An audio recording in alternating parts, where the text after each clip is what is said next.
මෙහෙමයි ජේෂ්ඨයෝ හැම වෙලාවකම හැම පක්ෂයකම මේක වෙලා තියෙන්නේ.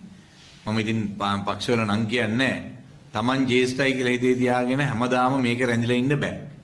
ඒක හොඳින් මතක තියාගන්න ඕන. මේ අර කොන්ෆියුසියස් තුමා කිව්වා දහසක් මල් පිපේවා දහසක් වැසි වසීවා කියලා. ඒකෙන් අදහස් කරේ වෙන එකක් නෙමෙයි. තව මල් ගස් හැදේවා දහසක් වැසි වසීවා කියන වැස්ස ආවන් පස්සම මේක පැල මේ එන්න පටන් ගන්නෙ. ඉතින් ඒ නිසා Taman ජේෂ්ඨයි Taman තමයි මේ කාලේ ආවෙක් කෙනා මම තමයි වැඩිම මගේ අංක 5 පක්ෂය මම තමයි 10 එහෙම කියලා ඉඳගෙන මේක දුවන්න බෑ. මොකද හේතුව අපි මේ හැම පක්ෂයකටම ආණ්ඩුවකටත් ඕක තමයි වෙන්නේ. හැම පක්ෂයකටම අලුත් ලේ නිව් බ්ලඩ් මේක ඇතුළට එන්න ඕනේ. ඒකට මම හෙට සූදානම් ඒ කැපවීම කරන්න මගේ කාලය මේකයි කියලා මට තේරෙන්න ඕනේ. මම මිනිස්සු පිළිගන්නේ නැහැයි කියලා තේරුණ දවසකට මම ඉවත් වෙන දැනගන්න ඕනේ. බලහත්කාරයෙන් පක්ෂවල නායකත්වයේ ඉල්ල ඉන්න හැකියාවක් නැහැ. එහෙම වුණාම වෙන්නේ පක්ෂත් ඉවරයි ජනතාවත් ඉවරයි. ඒ නිසා ලෑස්ති වෙන්න ඕනේ. Tamanට ආපු වෙලාවේ සබ්බම් පහය ගමනීයන් කියන්නේ යන්න ඕන වෙලාවට යන්න ලෑස්ති වෙන්න ඕනේ. එහෙම නොවි මේක එලිලා ඉන්න පටන් ගත්තොත් පක්ෂත් ඉවර වෙලා පාක්ෂිකත් ඉවර වෙලා ඒ ව්‍යාපාරෙත් ඉවර වෙන තැනකට මේක තල්ලු වෙනවා. ඇත්තටම චන්ද්‍රිකා මැදිරියට මම ස්තුතිවන්ත වෙනවා මේ වෙලාවේ පක්ෂයට ඕන වෙලාවේ Taman ඒ වෙලාවේ හිටපු නිවැරදිම 나යකයා මහින්ද රාජපක්ෂ මහත්තයාව පත් කරා. ඉතින් මහින්ද රාජපක්ෂ මහත්තයාගෙන් පස්සේ ඒක සිද්ධ නොවුණා එකත් එක තමයි මේ අර්බුදයේ 2014 එන්නේ. ඉතින් ඉදිරින් පස්සේ තමයි මේ පක්ෂය සම්පූර්ණයෙන් විනාශ මුඛයට යන්නේ.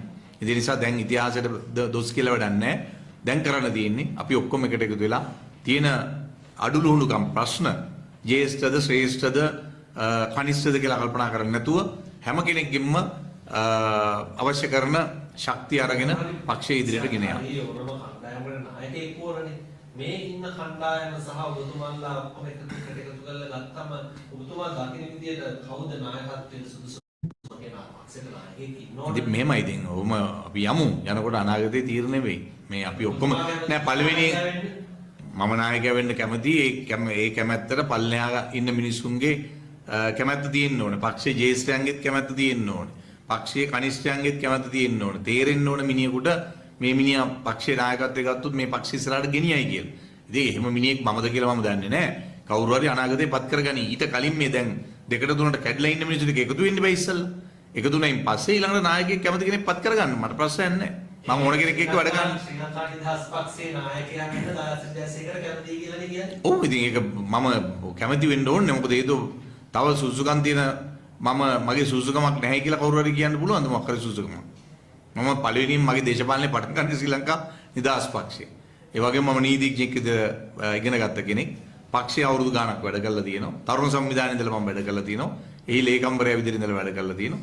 ඉතින් අපි ඒ ක්‍රියාදාමය ඉස්සර කරලා තියෙනවා. ඉතින් තවත් තියෙන සුසුකම් තියෙන අය ඉන්න පුළුවන්. ඉතින් මිනිස්සු තෝරගනි.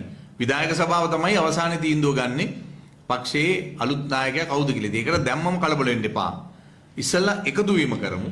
එකතු වීම කරලා ඔක්කොම එකට එකතු වෙලා වැඩ කරලා එතනින් පස්සේ සියලු දෙනාගේ කැමැත්ත දින නායකයෙක් අනාගතේ තෝරගමු. මේක දයාසිරි ජයසේකරද වෙන කවුරුද Xද Yද කියලා මම දන්නේ නැහැ. ඒක විධායක සභාවට බාර දෙන්න ඕන. පක්ෂයේ පල්ලෙහා මට්ටමේ ගමේ මිනිහව නැවත නැගිටවන්න පුළුවන් මිනිහෙක් මේ පක්ෂ නායකයා වෙන්න ඕනේ. ඒක තමයි වැදගත්ම කාරණා.